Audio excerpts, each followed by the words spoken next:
اپنی نماز کے اختتام پر مانگتا ہے اس کو ذکر فرمایا کہ رب جعلنی مقیم الصلاۃ ومن ذریتی ربنا وتقبل دعا اور ربنا اغفر لی. سب سے پہلے اپنی بخشش مانگتا ہے کہ اے ہمارے رب ہماری بخشش فرما، والدیہ اور میرے والدین کی بخشش فرما، وللمؤمنین یوم یقوم الحساب اور قیامت تک آنے والے جتنے مومنین ہیں سب کی بخشش فرما.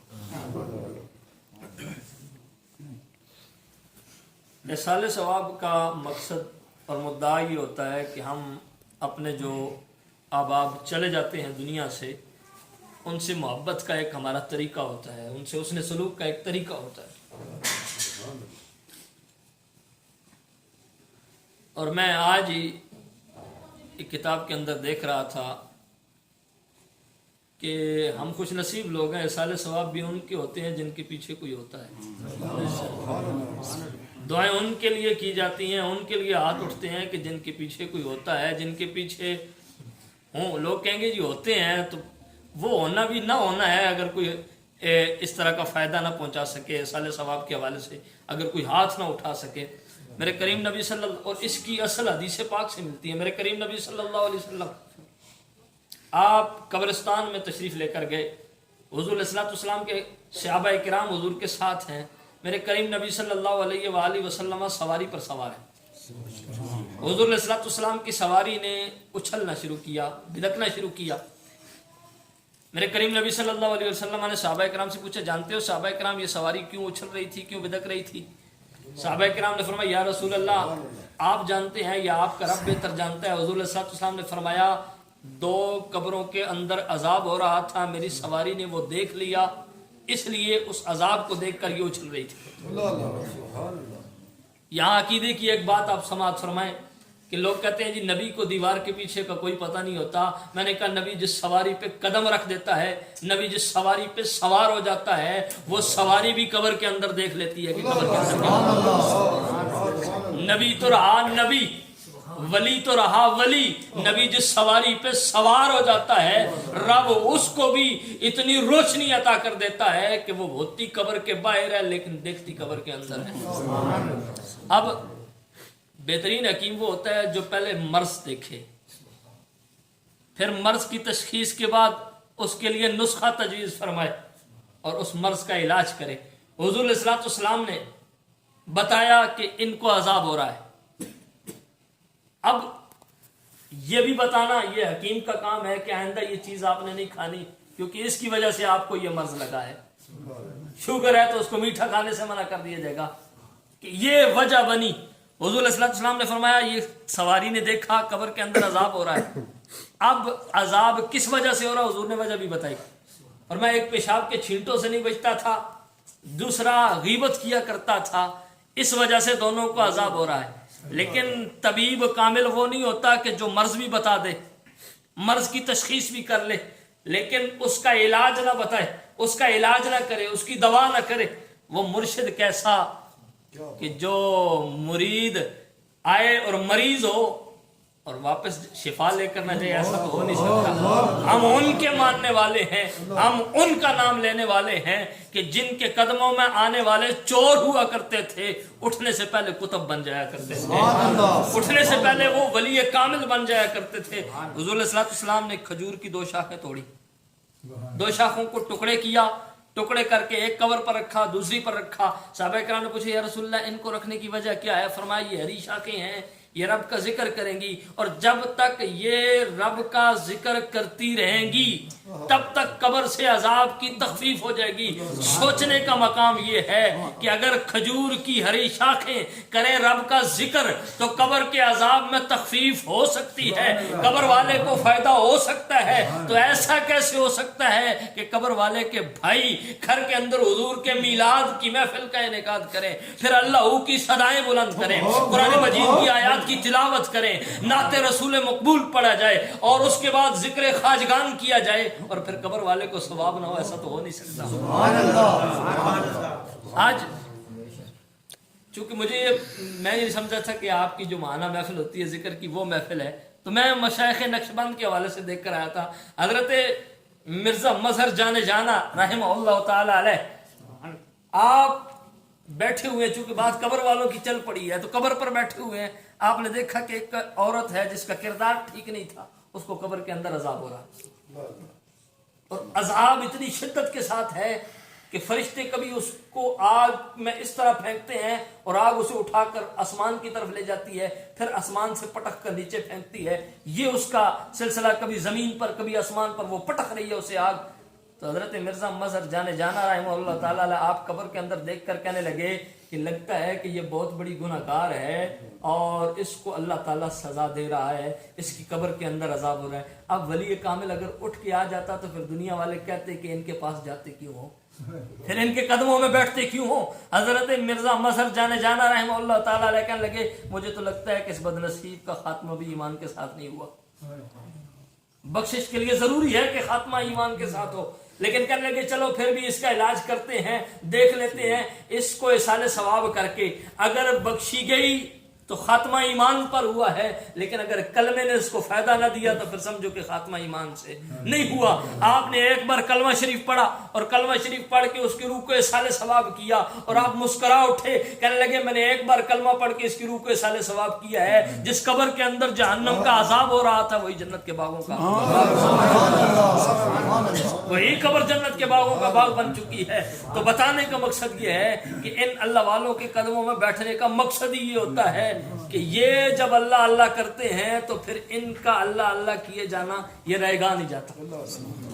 حدیث پاک کے اندر آتا ہے لا یشکا بہم جلیسہم، جو ان کی مجلس میں ذکر کے لیے نہیں، نعت پڑھنے کے لیے نہیں، بیان کرنے کے لیے نہیں، سننے کے لیے بھی نہیں، صرف ویسے آ کے بیٹھ جائے تو اسے بیٹھنے کا رب یہ اجر عطا فرماتا ہے کہ وہ آئے تو بدبخت ہوتا ہے لیکن اٹھ کر ہوتا ہے تو خوش بخت چلا جاتا ہے۔ یہ حضور کی امت کی ولی ہیں۔ اور کوئی کہہ سکتا ہے کہ جی حدیث کمزور ہے، ایسا ویسے راوی ایسے ہیں، حدیث کمزور ہو سکتی ہے لیکن قرآن کمزور نہیں ہو سکتا، قرآن کی آیت کمزور نہیں ہو سکتی، یہ تو اللہ کے ولی ہیں، ان کی محفل ہے اور یہ حضور کی امت کے ولی ہیں، اس میں بیٹھنے والا بھی انسان ہے، وہ کس طرح بد نصیب ہو سکتا ہے؟ اگر اصحاب کہف ہوں ان کے قدموں میں بیٹھنے والا کتا ہو، اگر وہ کتا بد نصیب نہیں رہتا تو انسان کسی اللہ والے کی مجلس میں بیٹھ جائے، بد نصیب کس طرح رہ سکتا ہے؟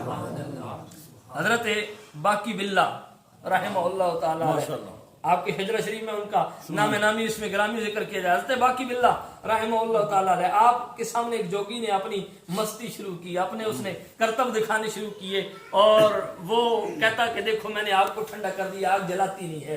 حضرت باقی باللہ جلال میں آگے اور آپ نے فرمایا کہ تیرے کام اور ہیں، ہم اللہ والوں کے کام اور ہوتے ہیں۔ آپ نے قرآن مجید کی سورہ انبیاء کی آیت کریمہ پڑھی جو حضرت ابراہیم علیہ السلام پر آگ گلزار ہوئی تھی۔ حضرت باقی باللہ یہ تلاوت کرنے لگے قلنا یا نار کونی بردم و سلاما علی ابراہیم، اے آگ ٹھنڈی ہو جا۔ آپ نے دم کیا، پھونک ماری اور اپنے ایک مرید کو پکڑ کر کہنے لگے جا آگ کے اندر بیٹھ جا آگ میں بیٹھ جا اور رب کا ذکر کر۔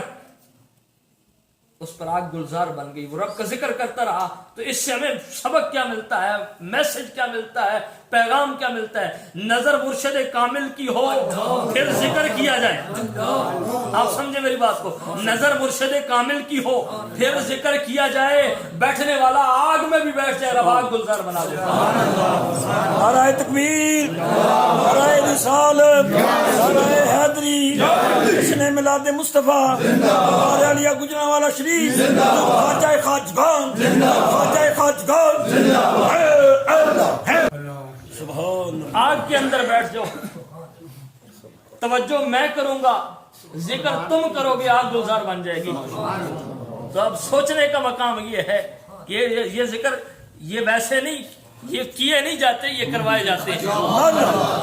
یہ زبان سے اللہ کی صدائیں ویسے نہیں بلند کی جاتی، کسی کی پیچھے نظر ہوتی ہے، کسی کا پیچھے ہاتھ ہوتا ہے تو پھر یہ معاملات سدھر جاتے ہیں۔ اور انسان پر جب نظر کرم ہو جائے، اور یہ شیخ کی توجہ انتہائی ضروری ہے، یہ طریقت کے معاملات کے اندر خلفاء میرے بائیں جانب بیٹھے ہوئے ہیں، یہ بات سمجھیں گے، پیر کا ادب پہلی چیز ہے اور اس کے بعد مرشد کی توجہ ضروری ہے۔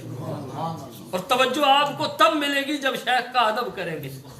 اور میں ہر جگہ پر جہاں پر بھی صوفیاء کی مجلس میں بیٹھتا ہوں ایک بات کیا کرتا ہوں کہ جس مرشد کو آپ نے پکڑا ہے سلسلہ عالیہ چشتیہ ہو، قادریہ ہو، نقشبندیہ ہو، سہروردیہ ہو، اویسیہ ہو، رفاعیہ ہو، کوئی بھی ہو، یہ سارے سلسلے حضور تک لے جانے کا سبب ہے۔ منزل سب کی ایک ہے۔ کوئی سلسلہ نقشبندی سے جائے جانا حضور کے قدموں میں ہے، چشتی سلسلے سے جائے جانا حضور کے قدموں میں ہے، قادری سلسلے سے جائے غوث اعظم سے ہوتا ہوا جائے گا حضور کے قدموں میں۔ تو منزل ایک ہے، لیکن جس مرشد کو پکڑا ہے پھر اس کا دروازہ چھوڑنا نہیں۔ ایک دروازہ۔ میں آپ کو ایک بات بتاتا ہوں، میں آج ہی یہ دیکھ رہا تھا کہ حضرت خواجہ قطب الدین بختیار کاکی، یہ چشتی بزرگ ہیں، ان کے خلیفہ ہیں حضرت خواجہ فرید الدین مسعود گنجے شکر پاک پتن والے، اور آپ کے خواجہ قطب الدین بختیار کاکی کے پیر ہیں خواجہ معین الدین چشتی اجمیری، یعنی حضرت بابا فرید کے دادا مرشد ہیں حضرت خواجہ معین الدین چشتی اجمیری۔ اب بابا فرید کے پیر ہیں خواجہ قطب الدین بختیار کاکی، اور خواجہ قطب الدین کے پیر ہیں خواجہ معین الدین چشتی اجمیری۔ اب خواجہ قطب الدین، یہ مرشد کا دروازہ جب پکڑنا ہوتا ہے تو پھر ایسے نہیں ہوتا۔ خواجہ قطب الدین آپ کہنے لگے میں جا رہا ہوں اپنے مرشد کی بارگاہ میں حاضری کے لیے، اگر تو نے جانا ہے تو میرے ساتھ چل۔ حضرت بابا فرید کہنے لگے مجھے کوئی مجبوری ہے، میں کسی مجبوری کے تحت ساتھ نہیں جا سکتا، نہیں گئے۔ اور یہ بڑا ان پر اللہ کی نظر کرم تھی۔ حضرت خواجہ قطب الدین بختیار کاکی علیہ الرحمہ نے آپ کو بھیجا، میں بات مکمل کرتا ہوں پھر۔ حضرت خواجہ قطب الدین بختیار کاکی نے آپ کو بھیجا کہ جو آج میرے پیر کا عرس ہے، حضرت خواجہ صاحب کا انتقال ہو چکا تھا، میرے پیر کا عرس ہے، آج ان کے عرس کے احصال ثواب کے لیے کوئی مٹھائی لے اور دکان سے ان کے احصال ثواب کے لیے محفل پاک کا اہتمام کرنا۔ گئے تو حلوائی دکان بند کر رہا تھا، کہنے لگے میرے شیخ نے حکم دیا ہے مٹھائی چاہیے۔ وہ کہنے لگا کہ دیکھو ایک اللہ والے کا انتقال ہوا ہے اور اس نے اعلان کیا ہے جو میرا جنازہ پڑھے گا رب اسے جنت عطا فرمائے گا، وہ جنتی ہوگا۔ تو میں تو بھائی اس کا جنازہ پڑھنے جا رہا ہوں، بات یہ ہے کہ میں جنازہ پڑھ کے واپس آؤں گا تو پھر سارے معاملات ہوں گے، اگر تو نے بھی چلنا ہے تو چل۔ آپ نے کہا نہیں، میں نے جو دروازہ پکڑا ہوا مجھے ٹھیک ہے، میں جس یار کے قدموں میں بیٹھا ہوں میں ٹھیک ہوں، تو جا، جب واپس آئے گا کھولے گا میں لے لوں گا۔ آپ بیٹھے رہے، وہ جنازہ ان کے پاس سے گزرا، آپ نے منہ پر چادر کر لی، ادھر نظر اٹھا کے بھی نہیں دیکھا، جنازہ گزر گیا، دیر ہو گئی کافی، واپس آئے۔ حضرت خواجہ صاحب نے پوچھا اتنی دیر لگا دی، پہلے کبھی اتنی دیر نہیں لگائی؟ کہا حضور گیا تھا وہاں ایک اللہ والے کا انتقال ہوا تھا اور کہنے لگے کہ جو اس کو دیکھے گا رب اسے جنتی بنا دے گا۔ فرمایا تو نہیں دیکھنے کے لیے گیا؟ ایسی پیر سے محبت ہو، فرمایا تو نہیں دیکھنے کے لیے گیا؟ وہ میاں صاحب نے ویسے نہیں کہا تھا کہ مرشد دے دروازے ہوتے محکم لائیے جھوکاں، نوے نوے نہ یار بنائیے وہاں کمینے والوں کا۔ فرمایا تو نہیں گیا دیکھنے کے لیے؟ فرمایا تجھے جنتی ہونے کی طلب نہیں تھی؟ فرمایا حضور تھی تو سی۔ فرمایا تو پھر گیا کیوں نہیں؟ فرمایا جس کو آپ جیسا پیر ملا ہو اسے اور کسی چیز کی ضرورت کیا ہے؟ فرمایا پھر یہاں پر وہ اگر تو وہاں دیکھتا تو تو خود جنتی بنتا۔ جس نے اس اللہ کے ولی نے ٹھیک بات کی تھی کہ جو مجھے دیکھے گا وہ جنتی ہے، اگر تو وہاں دیکھ لیتا تو تو جنتی تھا، تو نے دیکھا نہیں، اب رب تجھے کیا اجر دے گا؟ فرمایا وہاں دیکھ کر صرف تو جنتی بنتا، اب ہم تجھے یہ شرف عطا کرتے ہیں کہ جو تیرے دروازے سے گزر جائے گا وہ بھی جنتی ہے، جو تیرے دروازے سے بھی گزرے، وہ جو جنتی دروازہ ہے نا وہ ویسے نہیں ملا۔ فرمایا جو تیرے دروازے سے، جو تیرے نگر سے، تیری گلی سے گزرے گا وہ بھی جنتی ہے۔ فرمایا ایک بار یار کا در پکڑ کے دیکھو تو صحیح۔ حضرت خواجہ صاحب بابا فرید نے ایسا نہیں در پکڑا ہوا، آپ کہا میں پیر صاحب کی بارگاہ میں جا رہا ہوں، اور پیر بھی خواجہ صاحب کے پیر ہے، پیر بھی معین الدین چشتی اجمیری ہے، کوئی عام پیر نہیں ہے۔ کہا پیر صاحب کی بارگاہ میں حاضری کے لیے جا رہا ہوں، آپ جائیں۔ کہنے لگے جی میں تو نہیں جا سکتا، آپ جائیں۔ حضرت خواجہ صاحب آگے، خواجہ قطب الدین بختیار کاکی بھی ساتھ ہیں اور حضرت خواجہ معین الدین چشتی اجمیری بھی آ رہے ہیں۔ رستے میں اسی رستے سے گزر ہوا جہاں چونپڑی تھی حضرت بابا فرید کی۔ اب جب پیر بھی اور پیر کا پیر بھی دروازے پر آ گیا تو حضرت خواجہ قطب الدین نے آواز دی، کہا فرید الدین بار میرا پیر آیا ہے باہر، آگے بڑھ، لیکن چھپ کر اپنے مرشد کے پیچھے کھڑے ہو گئے۔ فرمایا قدم چوم میرا پیر آیا ہے۔ اب حضرت خواجہ قطب الدین کہہ رہے ہیں کہ قدم چوم میرا پیر آیا ہے۔ آپ اٹھتے ہیں جا کر پھر خواجہ قطب الدین کے قدموں میں، دوسری بار کہا، کہتے ہیں میرے پیر کے قدم چوم، پھر خواجہ قطب الدین کے قدموں میں، تیسری بار کہا